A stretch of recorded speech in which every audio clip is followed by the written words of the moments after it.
সাথে খারাপ ব্যবহার করেছে।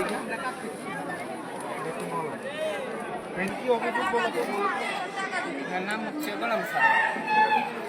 উনি একজন শিক্ষক, উনি আমাদেরকে আচার আচরণ শিখাবে। এখন উনি যদি আমাদের সাথে খারাপ ব্যবহার করে, তাহলে আমরা তার থেকে আচার আচরণ শিখব। ভালো ব্যবহার আমরা কীভাবে করব। এবং উনি আমাদের স্কুলের সম্পদগুলো বিক্রি করে দিচ্ছে এবং নতুন বেঞ্চ, ল্যাপটপ উনি সকল কিছু বিক্রি করে দিচ্ছে। কী জন্য বিক্রি করে দিচ্ছে? এগুলো আমাদের সম্পদ। উনি কী জন্য বিক্রি করবে? এগুলো সরকারের দিচ্ছে। এবং শুধু তাই নয়, উনি আমাদের উপবৃত্তিকারী সরকারি উনি আমাদের থেকে মাসিক বেতন আদায় করে নিচ্ছে।